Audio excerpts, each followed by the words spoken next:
지금이 기회입니다. 네. 네, 지금 한마디로 공포가 느껴지시죠? 우크라이나 러시아 전쟁이 일어났고 공급망에 문제가 생겨서 물가가 올라가니까 금리가 올라가고 네. 금리가 올라가니까 사람들이 부동산 불황이 올 것 같고 부동산 때문에 많은 고통을 받게 될 것 같고 불황이 올 것 같고 맞습니다. 이때가 기회입니다. 이렇게 공포가 느껴질 때 이때 팔아야 되나? 또 기존에 가지고 있던 분들 마구 떠나고 있을 때 이때 사셔야 됩니다.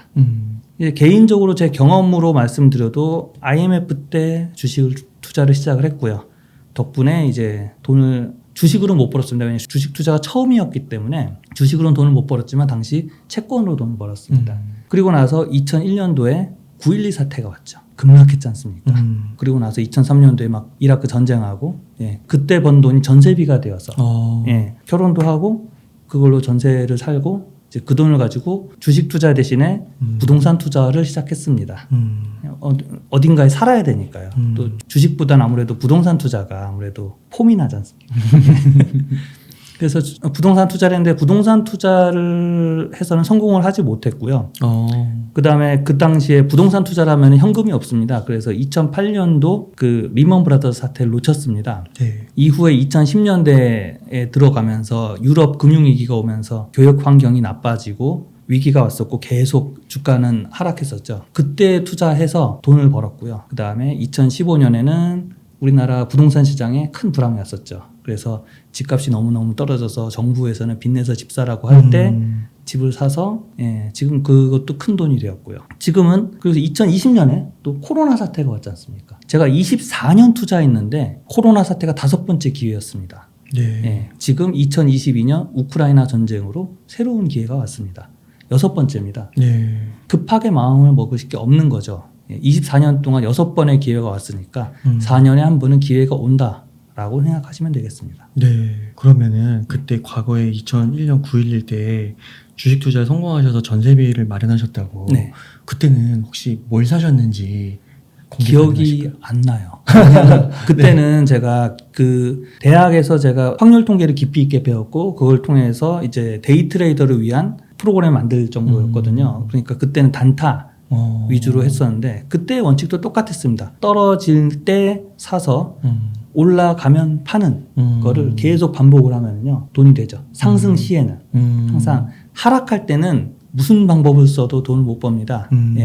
상승할 때는 뭘 해도 돈을 버는데 그때는 그렇게 단타로 해서 돈을 벌었습니다. 아, 그때는 상승장에서 단타를 하신 거군요. 네, 그렇죠. 아, 그러면 그 전에 9.11이 딱 터지면 이제 주가가 내려갈 거 아니에요? 네. 그 전에는 주식 투자 비중이 높지는 않으셨나 봐요. 그랬습니다. 아, 그러셨군요. 저는 불황이 와야 투자를 합니다. 아, 그러세요? 현금을 갖고 계시잖아요. 현금을 갖고 있다가 불황이 와야 투자를 합니다. 네. 이러면은 사실 남들이 욕해요. 그때도 참 부끄러웠어요. 남들이 다들 불황이어서 너무너무 힘들다라고 하는데 나는 돈이 있어서 이거를 투자했다라고 말하는 게 너무너무 부끄럽고 그러니까 이제 얘기하기도 그렇고 다른 사람 얘기 뭐 피해봤던 얘기 들어주고 이렇게만 했는데 지금은 그렇게 하시면 안 되고 평소에 막 지금 주식 투자 해야 돼 라고 할 때 나는 그렇게 생각하지 않아 하고선 그때 파시고 돈을 들고 있다가 이런 큰 불황이 왔을 때 사야 된다라고 말씀을 드리는 게 맞겠다라고 생각해서 지금 말씀을 드립니다. 그러면은 불황이 올 때까지 기다릴 때요. 네. 내가 만약에 뭐 현금이 예를 들어 1,000만 원이에요. 네. 그래도 어느 정도는 주식에 들어가 있지 않나요? 그게 거의 다 현금으로 갖고 있는 건가요? 주식에 들어가 있는 돈은요. 제가 책에도 말씀드렸지만 단타는 계속 해야 됩니다. 그러니까 1,000만 원이 있으면 사실상 1,000만 원 전체 1,000만 원 가지고 단타를 하셔야죠. 왜냐하면은 보통 단타의 수익률은 1%거든요. 1,000만 원의 단타 1%면은 10만 원이니까 10만 원은 벌어야 해볼 만하지 않습니까? 뭐 100만 원 갖고 10,000원 벌어가지고 하루에? 뭐 하겠다고? 하루에 그렇죠. 1%? 단타죠. 그게 단타죠. 네. 잃으면은 한 10% 잃고요. 그런 식으로 하면서 그 계속 연습을 하셔야 돼요. 매매에 대한 연습을 하면서 시장에 대한 감각을 유지를 하셔야 됩니다.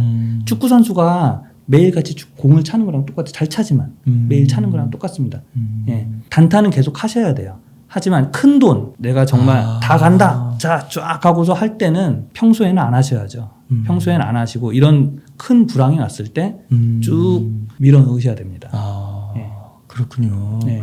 그러면은 그게 혹시 대략적으로도 퍼센트로도 단타를 그럼 하는 액수랑 평소에 불황이 오기 전에 그때의 그런 비율과 좀 이제 이런 불황이 왔을 때 그래도 한 번에 다 사기는 좀 어렵고 이렇게 단계적으로 사야 되잖아요. 네. 혹시 그런 비율 같은 게 좀 어느 정도 가이드라인은 나올 수 있을까요? 단타의 가이드라인은요, 1,000만 원입니다. 1,000만 원을 넘겨도 안 되고, 1,000만 원 정도 그냥 계속 하다가 매일 1,000만 원에서 1,000만 1,000만 원을 가지고 돌리다가 잃으면 다시 열심히 해서 채워놓고, 예, 따면 장기로 돌려놓고, 예, 그런 식으로 진행을 하시는 게 맞습니다. 그러면은 내가 만약에 뭐 한 1억 정도 있으면 네. 평소에는 1,000만 원 갖고만 하는 건가요? 그렇죠.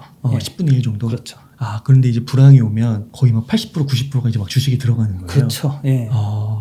그렇게 하다가 이제 불황이 좀 지나가고 결국은 회복되면 주가는 많이 올라왔을 테니까 그때 이제 팔아야 되는 거고. 그렇죠. 그때 파는 거죠. 언제 파느냐? 다 경험하셨을 겁니다. 10만 전자 가즈아. 이 말이 나왔을 때, 자, 팔자. 그때가 파는 시기입니다.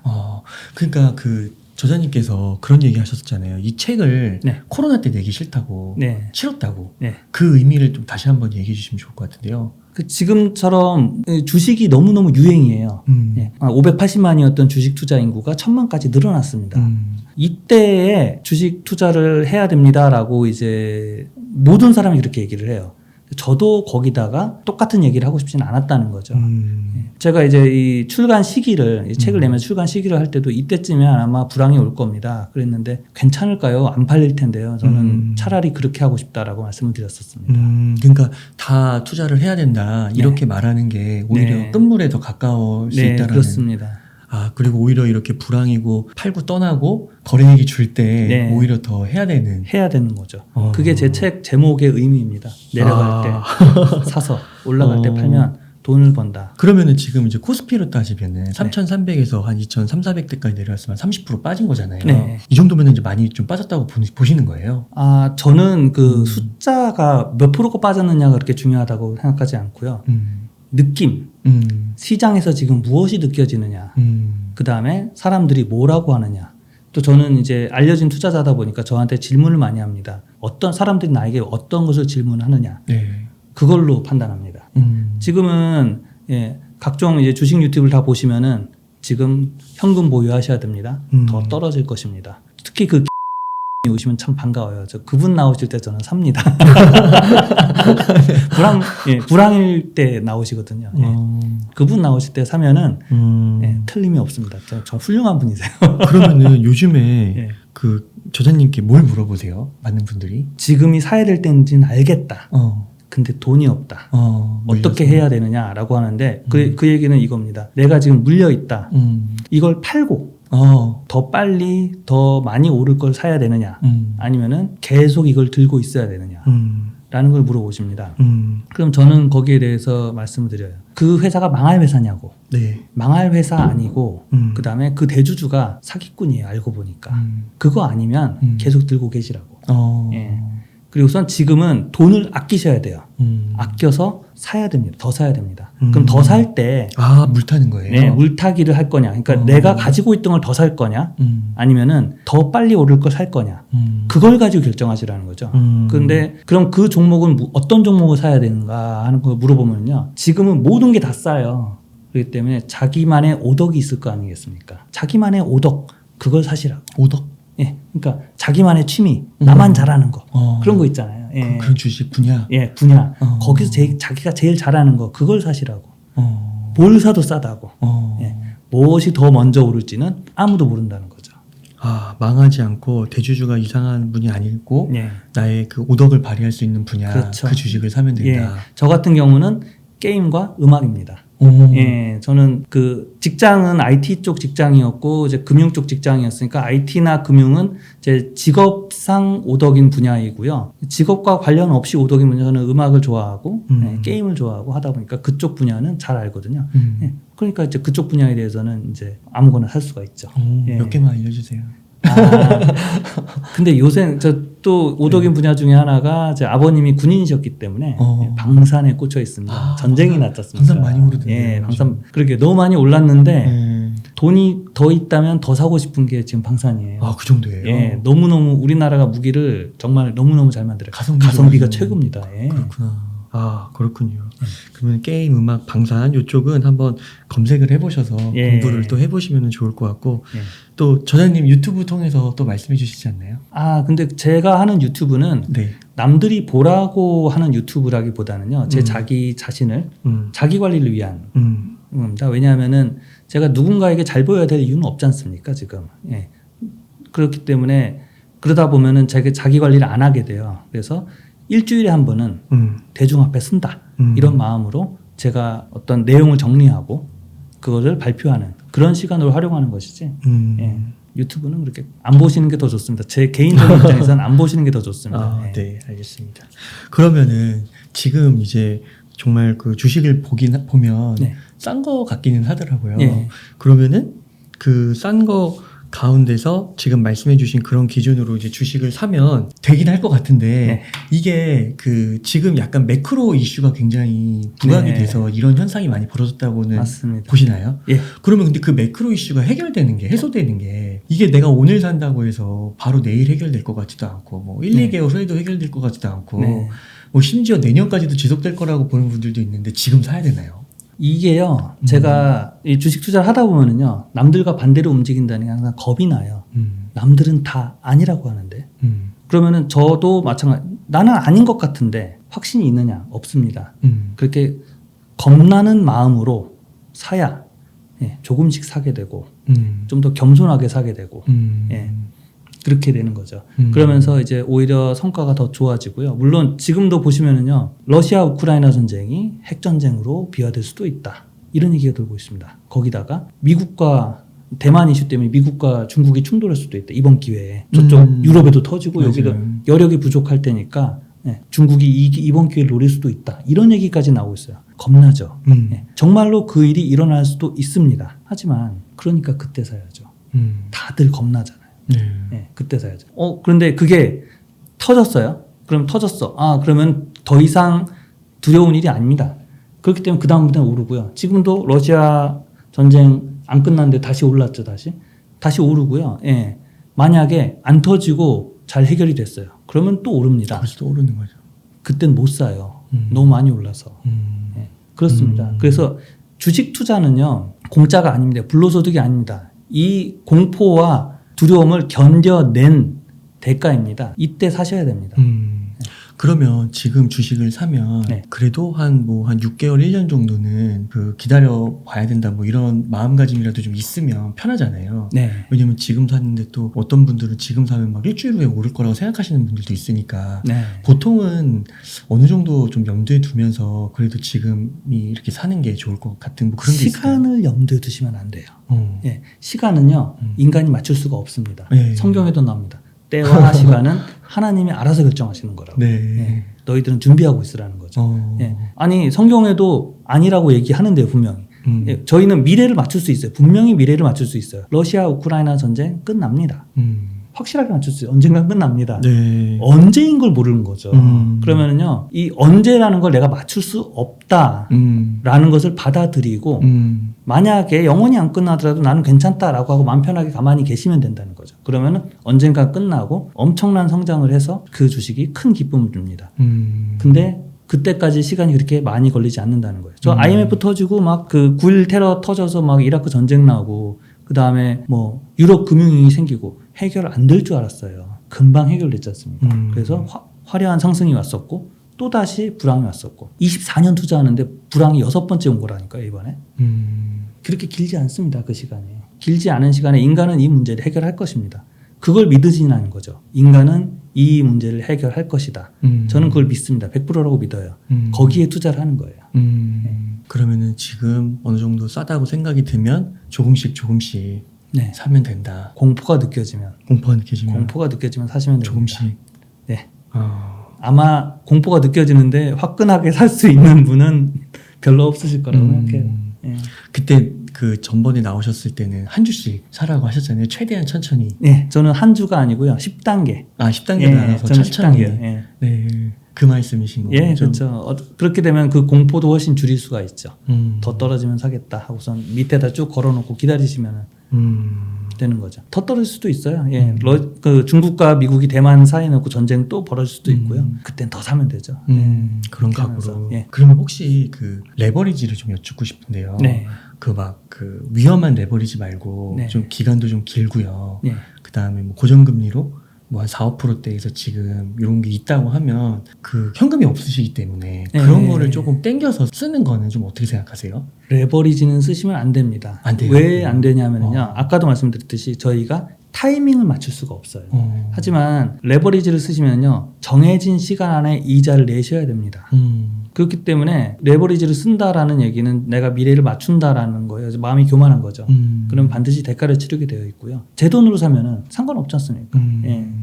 다시 오를 때까지 기다리면 되니까. 그러면 자기 돈이 예를 들면 자기 돈이 얼마 없는데 네. 물린 금액은 많고 예. 매달 급여는 들어오는데 그 금액이 이미 주식에 들어간 돈보다 작은 거예요. 예. 그럼 이걸 만회하려면 쉽지가 않잖아요. 아끼셔야죠. 그냥 아끼셔야죠. 아 그런 예. 방법으로. 지금 요런 때는요. 물가 올랐죠. 뭐 불황이죠. 아끼셔야 됩니다. 아끼기도 좋은 시기잖아요.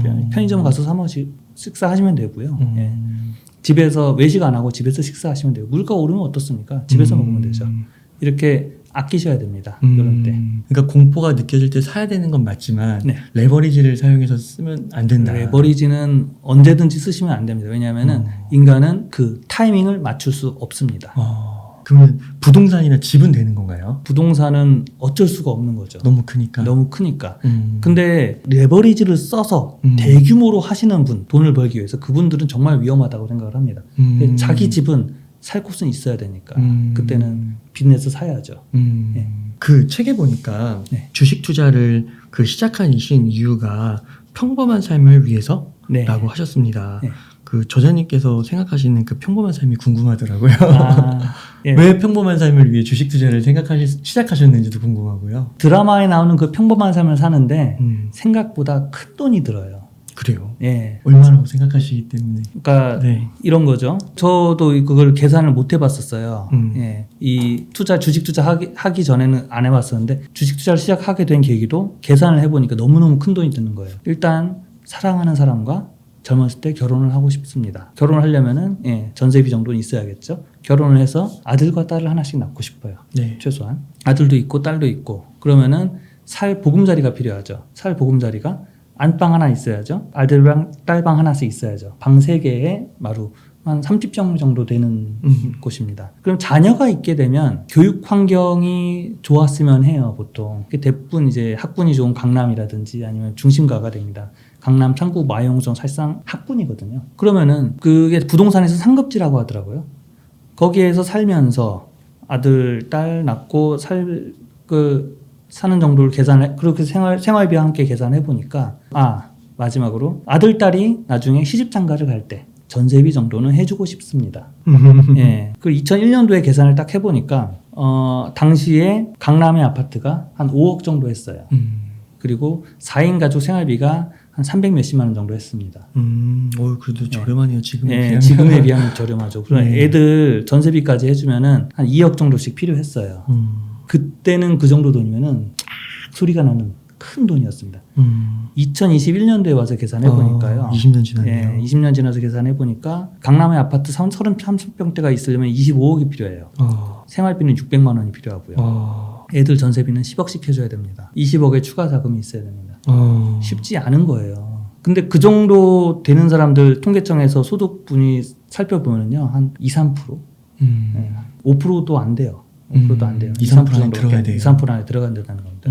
쉽지가 않은 거예요. 그래서 평범하게 살려면 3% 안에 들어가야 되는 거구나. 그 2001년도도 예.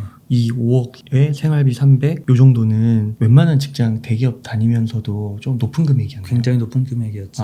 예, 그때 당시에 이제 제가 취업을 하니까 연봉이 3천만 원이었고요. 예, 제일 좋은 가장 높은 연봉이 3천만 원대였습니다. 3,200, 3,400 그 정도가 가장 높은 연봉이었어요. 전체 직장에서요? 예, 전체 직장에서 그렇구나. 신입 연봉이 그 정도였고 과장급도 취직해서 보니까 과장급도 큰 차이 안 나더라고요. 신입 연봉이 과장급하고 그렇게 크게 차이가 안 나요.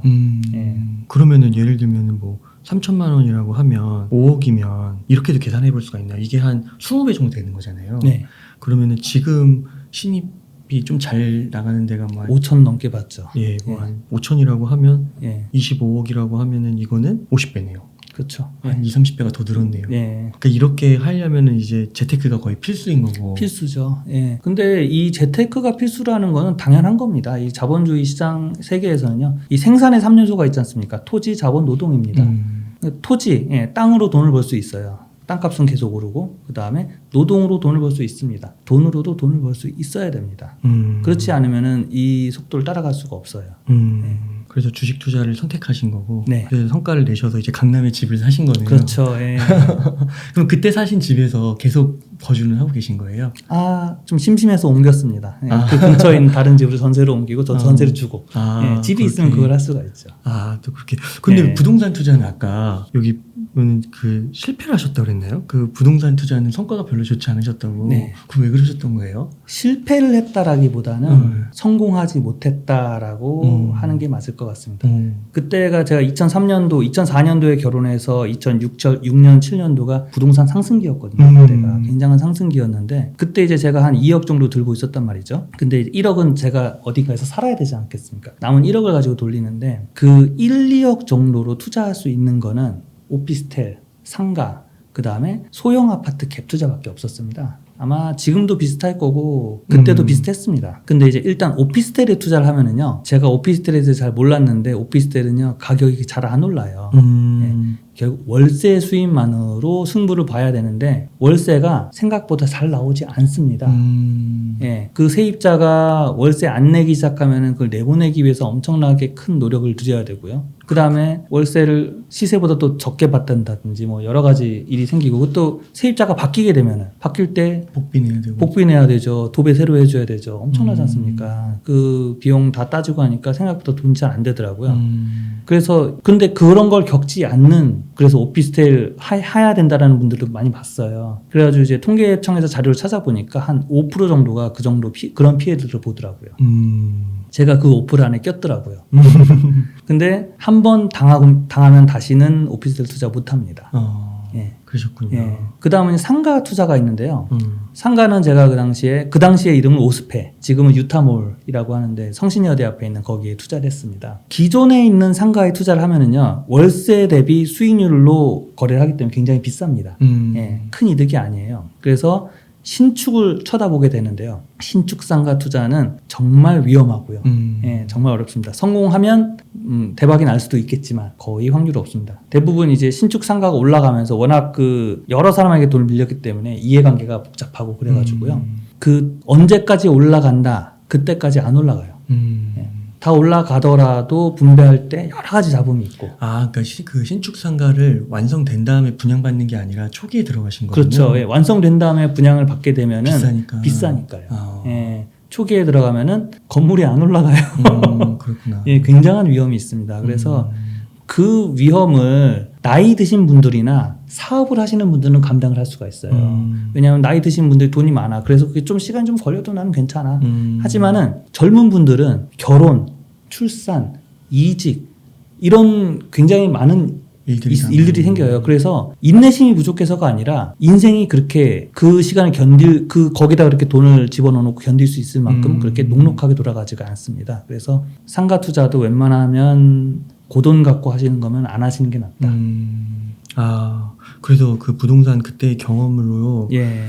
그럼 아파트 같은 걸 하실 수도 있잖아요. 예. 그래서 갭 투자를 했어요. 갭 투자에서 한 2건 정도에서는 돈을 벌었습니다.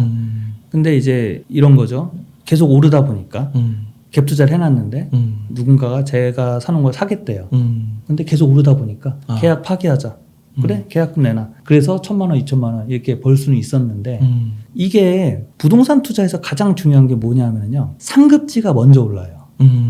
저는 상급지 못 사죠. 작은 돈이니까. 그럼 당연히 수도권 외곽에 있는 작은 아파트를 사게 되는 이는 늦게 오릅니다. 늦게 오르고 이제 멈추거나 떨어질 때 먼저 떨어져요. 예. 그래서 그 타이밍을 잡을 수가 없습니다. 예. 상급지가 나중에 떨어져요. 그때쯤 상급지가 떨어질 때쯤 되면 뉴스가 됩니다.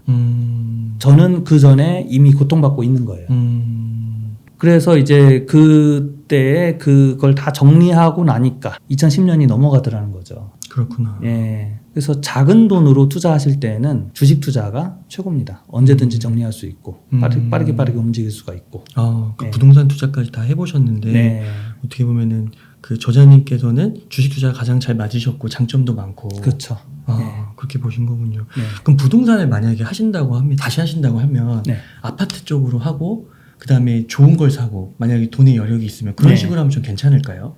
그렇죠. 이제 부동산을 투자하신다면은 최소한 지금 현재로서는 현금을 10억에서 20억 이상 가지고 있는 분이 그런 아파트. 하시는 그렇죠. 그렇게 해서 꼭 아파트로 하실 건 없고요. 뭐 이제 재개발에 투자를 하셔도 되고 아파트 투자, 재건축에 투자를 하셔도 되고 해서 이제 아무래도 뭐 자녀들을 위해서 하시겠죠.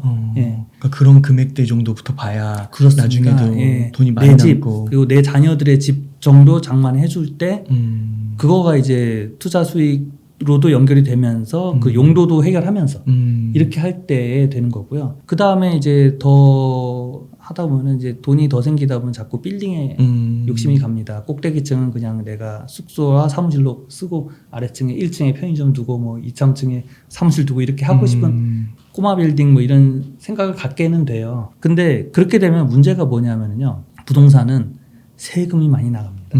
예. 그 다음에 운영하는데 돈이 많이 들어요. 또 사람이 걸려 있고. 그래서 저라면은 그 정도 빌딩 살 돈이 있다 하더라도 그 돈을 주식으로 운영을 할 것 같습니다. 왜냐하면 사람이 안 걸려 있고요, 첫째. 그 다음에 비용이 별로 안 들어요. 세금도 적고요. 그러니까 그 건물주 예. 그분이 한 번 출연하셨었는데 네. 건물주 책 제목이 극한 직업 건물주거든요. 네, 맞습니다. 근데 건물주가 극한 직업이라고 그러더라고요. 모르니까 사는 거예요, 진짜. 그래서 한 35억, 40억짜리 네. 두 번인가 사보셨는데 결국은 파셨는데 네. 너무 힘들다고 그러시더라고요. 맞습니다. 관리하는데. 너무 힘들어요. 그리고 또 그 관리자 쓰면 또 한 뭐 몇백만 원 줘야 되는데 줘야 되고. 그럼 별로 남는 것도 없고 예. 그런다고 하시더라고요. 그래서 가족들을 쓰죠. 자기 가족 중에 지금 놀고 있는 사람이 있으면은 그 건물 관리로 쓰고 이제 이렇게 보통은 다 일타 쌍피를 노리고 하세요. 그런 식으로. 네, 그런 식으로. 인건비 이렇게 해서. 네, 어차피 나갈 돈. 그렇고 그러면 혹시 막 그 뉴스에서 이제 지금은 이제 부동산 분위기가 좀 많이 바뀐 것 같아서 네. 그런 뉴스가 좀 사라진 것 같은데 막 작년까지만 해도 막 지방 아파트나 네. 소액 아파트 갭 투자 그리고 뭐 1억 미만의 공시지가 이런 거 아파트 막 엄청난 붐이 불어가지고 네. 다 올랐잖아요. 네. 그런 거 좀 보실 때 좀 위험성 같은 게 좀 떠오르시고 그러셨나요? 그렇죠. 이제 왜냐하면은 저도 그 당사자였었으니까요. 그 당사자였었습니다. 이 역사가 반복되는 예, 거예요. 역사는 반복되고 있습니다. 예. 저도 그래서 송파에서 성공해서 분당에서 성공해서 결국은 제2동탄 신도시 오산 혹시 오산 아닐까? 오산에 투자했는데 거기서 나가리가 됐죠. 오산이면 괜찮은데 그래도 멀지 않잖아요. 막 지방 이런 데보다는. 저는 그 경부선을 따라가면서 이렇게 될 줄 알았어요. 될 줄 알았는데 경부선 실제로 따라가면서 됐고 제2동탄 신도시가 기흥으로 결정됐습니다. 저는 기흥에 그 골프장 큰 게 있고 그때 이제 권력을 가졌던 사람들의 땅들이 있어서 거기는 어려울 거다라고 생각했는데 항상 예상은 틀리더라고요. 예. 그렇구나. 그래서 오산도 조금 그랬던 거예요. 네, 오산에서 실패를 하고 그 다음에 했는데 실패한 건 아닙니다. 왜냐하면 회수를 했으니까요. 예. 회수를 못하면 그야말로 실패죠. 또 경험을 직접 해보시고 하시는 예. 말씀이시니까 더 신뢰가 가는 것 같습니다. 그렇군요. 그래서 웬만하면 이제 주식 투자를 하고 주식 투자를 했을 때 이제 평범한 삶이 되는 거고 네, 그리고 지금 시기에는 주식 투자하기에 괜찮은 시기다. 좋은 시기죠. 좋은 아주 시기다. 아름다운 시기입니다. 이게 웃을 수가 없어요. 너무 고통받는 사람들이 많아서. 하지만 이 불황을 기다리는 류의 사람들은 지금 시기를 매우 기뻐합니다. 예. 근데 좀 더 많은 사람들이 이렇게 불황을 기다리셨으면 좋겠어요. 그렇군요. 그 집을 사실 때 네. 그때 이제 그 부총리 네. 당시 부총리 최경환 부총리께서 네, 부총리께서 빚내서 집 사라라고 네. 했잖아요. 네. 그게 그 어떤 분이 들을 때는 어떻게 그 부총리라는 사람이 빚을 내 가지고 레버리지를 써서 집을 사라는 말을 할 수 있냐 이렇게 비판하시는 분도 있는데 네. 결국 제가 볼 때는 이 시기가 지나고 나니까 그 시기에 빚내서 집 산 사람이 위너가 된 것 같기도 하거든요. 네, 맞습니다. 그러면은 어떻게 보면은 지금 같은 시기에는 이제 그 집사라는 얘기는 정부가 하진 않잖아요. 네. 그럼 조금 더 기다렸다가 혹시 역사가 반복되고 그러면 정부가 또 빚을 내서 집사라고 할 때가 올 겁니다. 아, 그러네요. 그때가 올 거라고 생각을 그럼 합니다. 그때 집을 사면 될까요? 예, 지금은 아니라고 생각합니다. 지금은 아니고요. 지금은 아니라고 생각합니다. 많이 그래도 막 1억, 2억씩 떨어졌다는 데도 많던데요. 기본적으로요, 정부 말은 안 듣는 게 맞고요. 네. 예, 정부의 말은 현재의 문제를 해결하는 방향으로 하지 이거를 통해서 돈을 벌고자 하는 사람에게 이익을 주기 위해서 하진 않습니다. 예. 그래서 그 당시에 최경환 부총리가 한 말은 그냥 그때가 맞았던 것이었고요. 저는 그때 집을 샀던 이유는 주변에서 모든 사람들이 이 얘기를 하는 거예요. 집을 왜 사? 집 사면 바보 아니야? 세금 내야 되잖아. 거기다 얼마나 그 비용이 많이 들어. 관리비도 많이 들고. 그리고 또 점점 가치가 떨어지잖아. 전세로 사면, 그러니까 집값이 안 오르니까 전세로 살면 내 소유가니까 세금도 안 내. 예. 언제든지 옮겨갈 수 있어. 자기가 원하는 대로. 전세 사는 게 바른 것이고 집 가진 사람이 바보라는 당시에 인식이 있었습니다. 근데 저는 이제 반골 기질이 있는 거죠. 나는 그렇게 생각하지 않는데 덕분에 집값이 너무너무 싼 거예요. 주식은 그때 이제 어느 정도 해결이 그 유럽 위기가 해결이 되면서 많이 올랐고요. 그래서 그걸 팔아서 집을 살 수가 있었던 거죠. 거예요. 예. 그래서 되게 싸게 샀어요. 아, 그게 자산별로 사이클이 다르군요. 다르죠. 예. 부동산으로 돈 벌어서 집을 사시겠다는 게 이게 논리적 오류인 게요. 사이클이 같아요. 그래서 부동산이 올랐을 때 그걸 팔아서 제가 원하는 곳 살 수가 없고요. 떨어졌을 때는 돈이 없습니다. 예. 하지만 주식과 부동산 사이클이 다르기 때문에 주식이 올랐을 때 돈이 있어요. 근데 부동산은 불황이 될 수가 있다는 그렇구나. 거죠. 아마 지금 향후 몇 년간 비슷한 일이 또 벌어질 것입니다. 그러니까 지금 주식을 사서 이게 이제 뭐 앞으로 언제라는 타이밍은 아까 모르신다고 네. 했지만 그래도 올라갈 거고 언젠간 해결이 예. 돼서 그럼 그땐 집값이 조금 더 그럼 지금보다 더 떨어져 있을 거다. 그렇죠. 집값 사이클과 주식 사이클은 다르니까요. 이 예. 갭이 더 벌어지는 예. 건가요? 그때가 기회인 거죠. 기다리다 보면은 인생에 꼭 기회가 옵니다. 혹시 그때가 언제인지 대강이라도 예측은 안 되시나요? 예측은 안 되는. 저는 시간은 절대 맞출 수 없다라고 생각하고 그것을 맞추기 위한 노력 자체를 안 합니다. 왜냐하면 그건 낭비라고 생각해요. 그러시군요. 근데 제가 봤을 때는 저자님께서는 그 아까 반골 기질이 네. 있다고 하셨는데 그렇게 안 보이시거든요. 아, 직장 생활 하실 때도 반골 기질이 좀 있으셨던 거예요? 예, 있었죠. 그래서 직장 생활이 녹록지가 않았습니다. 그래서 그랬어요? 왜냐하면 모두가 이 길로 가야 된다라고 할 때 저는 아니라고 생각하거든요. 그거 아닌 것 같은데요 라고 하니까 당연히 이제 직장에서도 미움을 받거나 아니면 참 낄낄 빠빠를 제대로 못한다라고 라고 생각하니까 이제 직장에서는 이 성공하는 게 참 어려웠다라고 생각을 하고요. 하지만 자산 투자에서는 이 성향이 굉장히 유리하다고 생각을 합니다. 그래요? 예. 모두가 팔아야 될 때라고 생각할 때 나는 사야 될 때라고 생각하면 살 수가 있고요. 그 다음에 모두가 사야 된다라고 생각할 때 팔아야 된다라고 생각할 수 있으니까요. 그거를 그 약간 표현이 그렇긴 한데 반골 기질이라고 한다면 네. 이 직장 생활은 약간 이제 수능도 하고 처세도 해야 되고 예. 늘 투자는 그렇게 하면 안 된다는 거. 그렇습니다. 이게 그러네요. 이게 또 반대가 되네요. 예. 그러면 그때 그 주식 투자로 돈을 버신 다음에 이제 부동산으로 가실 때 네. 부동산이 쌌다고 하셨잖아요. 예. 그 판단은 어떻게 하신 거예요? 부동산이 싼 거는요. 이걸 보면 아실 수 있어요. 이제 사람들이 사실상 부동산을 사지 않아도 임장이 돈다 그러죠. 그러니까 자기가 혹시 관심 있는 지역은 돌아가면서 부동산에 대해 얘기도 하면서 한번 그 집에 들어가 보기도 합니다. 부동산이 오를 때는요. 자, 5억에 사겠습니다. 그러면은 요게 하면서 안 깎아줘요. 절대. 깎다가 타이밍을 놓쳐요. 매물을 놓치게 됩니다. 근데 제가 그 강남에 있는 그 주택을 살 때는요. 그게 5억 주고 4억 5천 주고 산 집인데요. 처음에 4억 5천을 불러요. 그러면 제가 이 집이 너무 마음에 드는데 조금만 깎아주시면 안 될까요? 예. 500이나 1000을 깎아주는 시기가 있습니다. 왜? 거래가 안 되니까요. 네. 예. 그때가 살 때입니다. 깎아서 깎이면은 그때가 살 때예요. 500이라도 1000이라도. 네, 500이나 1000이라도 깎일 때. 그러니까요. 그게 참 맞는 것 같습니다. 그 전세세 입장 요즘에 구할 때도 보면은 계속 전세가가 조금씩 떨어진다고 하더라고요. 예. 그래서 500이라 1000이라도 빼주면 이게 예. 계약이 된다고 하더라고요. 그러니까 그런 약간 인간 지표라고 해야 될까요? 그렇죠. 인간 지표입니다. 또 자기 자신의 마음을 돌아보는 게 훨씬 더 중요하다고 생각을 해요. 지금 사실 주식을 살 때라는 걸 모르는 분은 없다고 생각을 합니다. 사실 많이 떨어졌고 근데 살려고 하니까 겁나잖아요. 겁나니까 자꾸 좀 더 확실한 정보를 원합니다. 근데 결국은 정보의 문제가 아니라 내 마음을 다스리는 게 훨씬 더 중요했고 이 공포를 이기고 용기를 냈느냐 내지 못하느냐 그게 결국은 결과를 가르는 거였다. 지식의 문제는 아니었다라고 봅니다. 네. 그럼 저자님 다시 좀 주식 증시로 좀 넘어와서 네.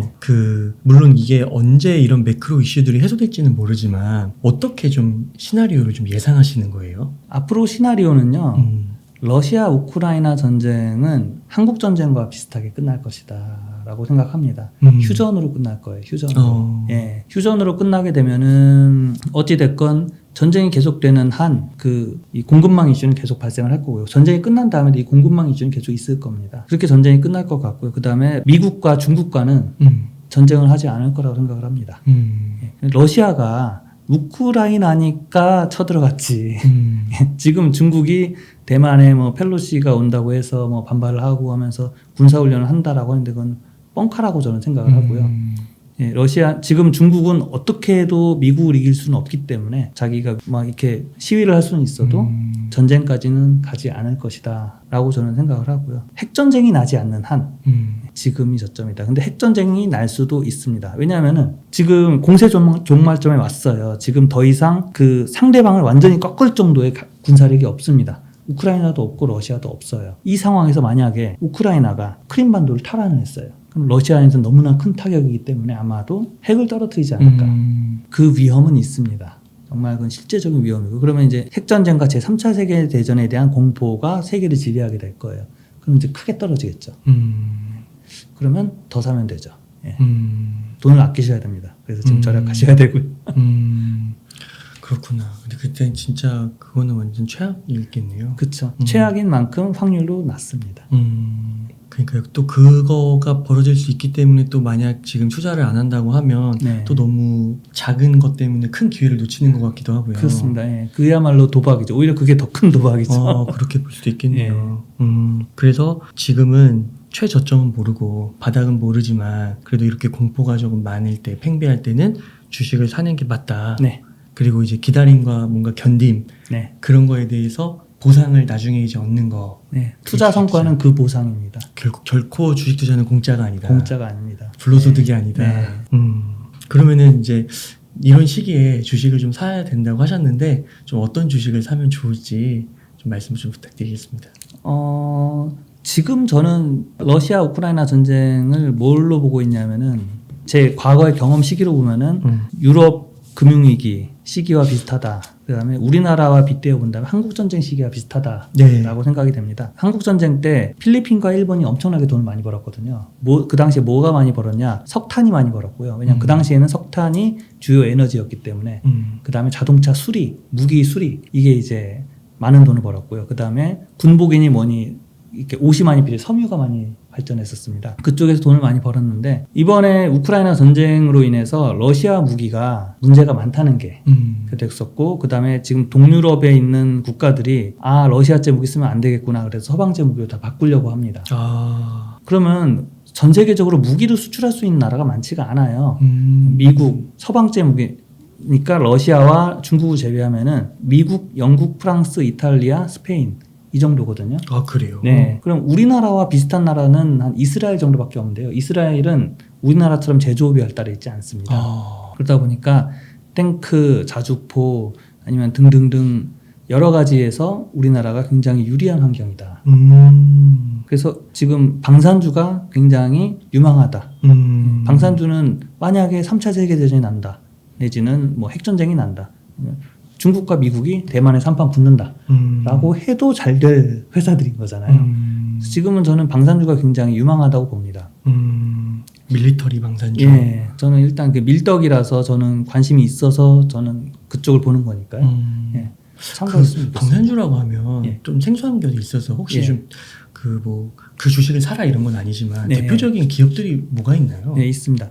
일단 한화 에어로스페이스, 그다음에 한국항공우주, 현대 로템, 그다음에 LIG 넥스원 이 네 개의 기업이 있는데요. 저는 개인적으로 한화 에어로스페이스를 선호합니다. 이제 왜 그러냐면요. 사실 저는 기업 을 볼 때 두 가지로 보는데요. 기업이 얼마나 괜찮은가, 그 회사의 제품과 서비스가 얼마나 괜찮은가라 대주주를 봅니다. 네. 이제 현대 로템 같은 경우는 이제 탱크를 만들거든요. 근데 현대 로템은 탱크를 만드는데 지금은 탱크가 하도 그 미사일 한 방에 다 터져 나가다 보니까 이게 필요한 거야 안 한 거야 이제 그 이슈가 있어서 좀 그렇고요. 하나 에어로스페이스 같은 경우는 이제 자주포. 예, 지금 자주포가 의외로 자주포가 쓸모 있네. 이게 이제 많이 알려지게 되었고요. 그 K9 같은 건가요? 제가 군대 있을 때 K9 네, 자주포 맞습니다. 그때 예, 많이 얘기했었는데. 예, 맞습니다. 그게 개량이 돼가지고요. 더 좋아졌어요. 예, 그것도 있고 이제 무인기 운영 체계 이런 것도 이제 다 하고 있는데요. 더 중요한 거는 한화 에어로스페이스 같은 경우는 그 회사를 운영하는 사람이 물론 대표이사는 아니지만 사내이사로 한화에 3세가 들어가 있습니다. 김동관이라고 첫째 아들.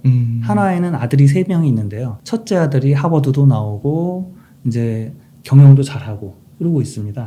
아마 그분이 물려받으실 것 같아요. 근데 삼성의 이재용의 케이스를 봤을 때도 문제가 이 승계가 되었을 때 그 상속세와 그 다음에 그 회사를 받을 만한 자격이 있느냐. 이재용 같은 경우는 상속세 문제는 해결됐지만 이 이건희만큼의 경영 실적이 없었지 않습니까? 그래서 국민의 지탄을 받았고 결국 감옥까지 가게 되는 일이 생긴 거죠. 근데 정말로 실적으로 자기 자신을 증명하면은 괜찮다는 거예요. 그래서 지금 그 현대차의 정의선이가 기아차 잘 만들고 있죠. 그다음에 현대에서도 제네시스는 잘하고 있어요. 정의선이가 한 거지 않습니까? 그래서 그렇게 실적을 인정받고 있고 하나도 한화 에어로스페이스 사내이사로 활동하면서 하버드 인맥을 활용해서 열심히 잘 성장시키면 이 김동관 입장에서는 굉장히 좋은 기회라는 거죠. 열심히 하겠네요. 열심히 하겠다는 거. 할 거라고 저는 생각합니다. 그래서 정당성을 얻어야지 돈 몇 푼 아끼다가 감옥 가지 않습니까? 그래서 이거는 그 김동관이라는 그분한테도 기회고 이 회사에게도 기회고 우리나라로서도 좋은 기회다라고 판단이 돼서 물론 많이 올랐어요. 하나 에어로스페이스가. 그런데 많이 올랐는데 떨어질 때마다 살 생각입니다. 그런 측면에서 하나 에어로스페이스를 한 번 더 유심히 보시면 좋겠다. 네. 네. 그리고 지금은 좀 그래도 많이 올랐다라는 걸 얘기해 주셨으니까 잘 판단하셔가지고 또 지켜보시고 또 진짜 어떤 또 이벤트에 의해서 또 빠질 수가 있는 거니까요. 네, 이거는 방사는요 수출하기로 했지만 또 국제 관계와 뭐 정치적인 이슈 이런 것들 때문에 오그라들고 뭐 그다음에 그 나라 그 폴란드라는 나라의 그 재무 상태에 따라서 여러 가지 이벤트가 발생할 수 있거든요. 하지만 이건 있습니다. 그 회사의 무기는 확실히 좋아요. 예, 그렇기 때문에 가성비도 좋고 가성비도 좋다는 거죠. 예, 그렇기 때문에 확실히 오를 겁니다. 그래서 하나 에어로스페이스를 보면 어떤 생각이 나냐면은 제가 SM 엔터테인먼트 소녀시대 G가 나왔을 때 예, 너무너무 좋은 곡이었어요. 그래서 SM 주가를 딱 보니까 이미 2배가 올랐어요. 다음 곡도 히트하겠어 하면서 안 샀습니다. 하지만 지금 그 곡의 히트는 그 회사의 역량이었거든요. SM 엔터테인먼트의 역량이었거든요. 소녀시대가 지은 곡들이 아니잖아요. 이후로 계속 히트곡을 내서 그때 샀어도 6배 먹을 수 있었어요. 그래요? 네. 그래서 이거는 제품이 좋은 거라서 이거는 지금 더 산다 하더라도 저는 하나 에어로스페이스를 살 생각입니다. 네. 그때 전번에 나오셨을 때 삼양 옵틱스인가요? 네, 삼양 옵틱스. 그건 또 어떻게 보세요? 삼양 옵틱스도 좋죠. 저는 삼양 옵틱스도 계속 사고 있는 것 중에 하나인데요. 저는 배당주를 되게 좋아해요. 왜냐하면 배당주는 지금 그게 15,000원까지 올라갔다가 12,000원으로 떨어졌거든요. 작년에 배당을 900원 줬어요. 근데 지금은 이제 분기 배당인데 200원씩 2번 줬습니다. 다음 더 솔직히 250원, 300원 줄 여력이 있어요. 근데 줄지 안 줄지는 모르겠는데 최소한 800원 이상은 줍니다. 배당 800원 주는데 12,000원. 괜찮잖아요. 근데 그게 11,000원이 됐다. 더 좋잖아요. 가격이 떨어지면 떨어질수록 마음에 기쁨을 주고 더 사게 만드는 거의 배당이 배당주죠. 8,9%네요. 그렇습니다. 와, 어마어마하네요. 예. 근데 15,000원 되면은 못 사죠. 800원 배당 주는데 15,000원이면 5% 넘지만 5%가 넘지만 옛날에 내가 산 가격이 있는데 그 생각이 들지 않습니까? 그 삼양 옵틱스도 대주주가 돈을 더 벌려고 하고 막 그러려고 펀드입니다. 사모펀드. 사모펀드이기 때문에 이분들은 열심히. 주가를 올려서 팔아야 돼요. 예. 진짜 대주주를 보시는 거군요. 대주주를 망하지 않는 봐야 거 회사 플러스 대주주. 플러스 대주주예요. 그러면은 그 저자님 또 이걸 안 여쭤볼 수가 없는데 저희가 아무래도 한국 주식을 네. 하다 보니까 코스피 지수를 좀 보게 되고 코스피 지수 하면 아무래도 삼성전자를 빼놓을 수가 없잖아요. 네. 삼성전자 좀 어떻게 보세요? 삼성전자는요 지금 싸고요. 예. 특히 주식의 종목에 대해서 난 잘 모르겠다. 난 어디에도 밀떡이든 아니면 뭐 음악이든 게임이든 어디에도 덕이 없다. 그러니까 오덕 그러니까 자기만 잘하는 그 무언가가 없다라고 하시는 분은 그냥 지금 같은 때 삼성전자 사시면 됩니다. 아까 그 말씀해주신 중에 그 이재용은 조금 좀 약점이 있다고 하셨잖아요. 다른 네. 재벌 그래도 괜찮나요? 아버지 돌아가셨고 지금 상속세 내는 중이고 그래서 배당도 되게 많이 줘요. 예, 자기들이 지금 상속세를 내야 되다 보니까 아주 좋은 회사입니다. 아 그래요? 예, 최고의 회사입니다. 그래요. 네. 아 근데 이 신문에서는 너무 안 좋은 소식만 계속 나오고 하반기도 뭐 안 좋다고 그러고 막 이래가지고. 아 그거는 장세가 안 좋은 거죠. 삼성전자는 안 좋지 않아요. 삼성전자는 지금 최대 실적을 거두고 있습니다. 아 그래요? 예, 그리고 이제 지금 이건 에너지 이슈인데요. 어떻게 보면은 전기차로 가고 있잖아요. 전기차로 가면은 반도체가 엄청나게 들어가요. 그렇기 때문에 지금 러시아 뭐 중국 이거랑 나눠진다라고 해서 그 수요가 그렇게 크게 줄어들지는 않습니다. 또 서버니 뭐니 요새 그 전자회사들 투자 안 했죠. 언젠가 다시 또 투자하지 않겠습니까? 그러니까 막 무슨 미국하고 일본하고 뭐 반도체 이렇게 협력을 하는데 한국만 쏙 빼놓는다 뭐 이런 얘기도 막 들리는 것 같고. 아우 뭐 안 빠지면 안 되죠. 네, 빠지면 안 됩니다. 그러니까 약간 뭐 그런 거는 그냥 한 귀로 듣고 한 귀로 흘려도 네, 될 정도의 그렇습니다. 뉴스. 예. 아 그렇군요. 그래서 지금 말씀해주신 대로 뭐 오덕 뭐 어떤 분야가 진짜 다음 반등 시에 주도주가 될지 이런 걸 판단하기가 좀 어려우신 분들은 네. 디테일하게 공부하기가 좀 어려우신 분들은 무난하게 삼성전자 사도 된다. 아, 그렇죠. 예. 오덕은 이게 자기만 잘 아는 분야가 있는 분들에 대한 얘기인 거죠. 예. 그러니까 음악을 너무너무 잘 아는 분들. 다른 건 내가 남들보다 못하지만 음악은 잘 알아. 게임은 정말 열심히 해. 이런 사람들 게임 그럼 게임 오덕이고요. 밀떡 저같이 아까 뭐 무기가 어떻고 막 이런 것들을 남들보다 잘 아시는 분들. 이런 분들은 자기만의 그 분야를 사시면 된다. 왜? 다 싸니까. 다 싸니까. 무조건 싼 시기입니다. 지금 모든 게 다 싼 시기라서 그쪽을 사시면 된다라는 것이고요. 예. 삼성전자는 그런 거가 없는 분들. 예. 나는 직장 생활도 한 적이 없었고 뭐 아니면은 특별히 즐기는 건 없고 뭐 이런 분들은 삼성전자를 사시면 된다. 지금 충분히 싼 거예요. 충분히 쌉니다.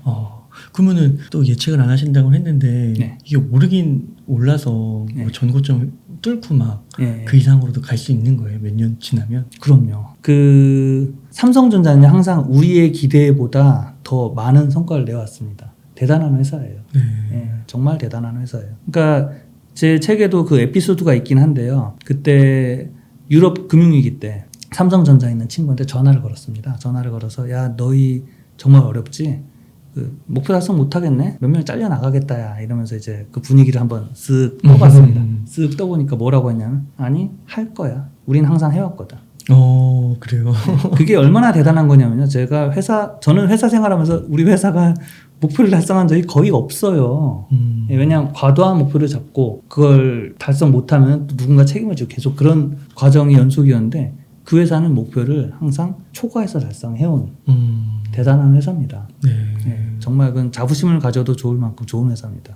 삼성전자. 그럼 이렇게 해석해도 될까요? 그 거의 2021년 초부터 네. 지금 거의 1년 6개월 이상 계속 흘러내렸잖아요. 네. 그 어떻게 보면은 네. 그러면은 이게 이제 한번 올라가기 시작하면 네. 지금 이런 지난한 기간을 좀 보상해줄 만큼 만족할 만큼 올라갈 수 있다 이렇게 봐도 될까요? 골이 깊었던 만큼. 그건 모르는 거죠. 그건 얼마나 오를지도 모르는 거고요. 그리고 또 그래도 기대 이상을 이렇게 주셨다고 하니까. 예, 대세 예측을 하는 것도 참 의미가 없고요. 이 시기를 예측하는 것도 의미가 없는 것 중에 하나가 종목마다 달라요. 그러니까 우리나라 그 시가총액의 30%가 지금 삼성전자이기 때문에 삼성전자가 시가총액 이끌어 온 것 같지만 실제로 지수와 삼성전자 차트를 보면요 차이가 나고요.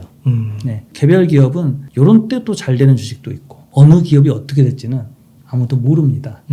그러니까 이제 제가 추천드리는 거는 이제 지금 물린 주식 있을 거 아닙니까? 그게 이제 대주주가 이상하거나 아 이거 망하겠다 싶은 거 아니면 계속 들고 계시고 물타기를 할 거냐 아니면은 새로운 종목을 살 거냐 결정하셔서요. 그 사가지고 한번 비교를 해보세요. 이럴 때가 공부하기 참 좋은 시기예요. 비교해보시면요. 내가 가지고 있던 종목이 지금은 망가졌지만 생각보다 더 빨리 오르고요. 예. 내가 더 빨리 오를 거라고 생각해서 선택했던 게 의외로 생각처럼 잘 풀리지 않습니다. 예. 그런 과정들을 통해서 다음번 기회는 더 나은 성과를 낼 수가 있다는 거죠. 말씀드렸듯이 24년 투자인데 기회는 벌써 6번째입니다. 금방 옵니다. 4년 금방 가요. 4년. 네. 네, 그래서 지금 이 시기에 삼성전자를 사는 것도 괜찮은 선택일 수 좋은 있다. 선택이다. 좋은 선택이다. 네.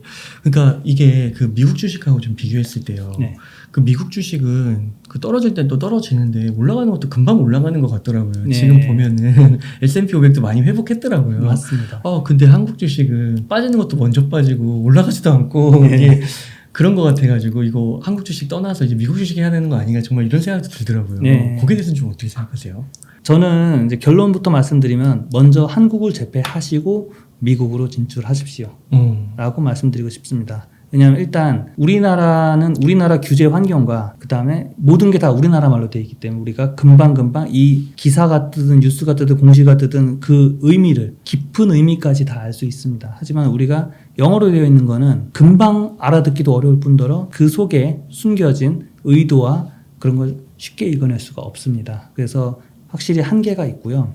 두 번째로는 그 미국 주식에 투자하는 사람들은요, 미국 주식 시장은요 고수가 많아요. 미국 사람들은 일단 자산의 절반 정도를 금융자산으로 가지고 있습니다. 다 주식이에요. 미국인들 일단 우리나라 사람들은 80% 이상이 자산의 80% 이상이 주식이 아니라 부동산이고요. 미국 사람도 우리나라보다 고수입니다. 그리고 유럽이나 다른 전 세계 각지에서 모인 투자 고수들이 각축장을 벌이는 곳이에요.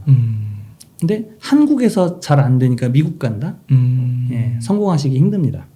네. 제가 이제 저도 대학 때 유학을 꿈을 꿨어요. 근데 대학 때 성적이 별로 안 좋았거든요. 그러니까 교수님이 저를 불러다가 하시는 말씀이 상엽아, 한국에서 잘 안 된다고 미국에 가면 성공 못해.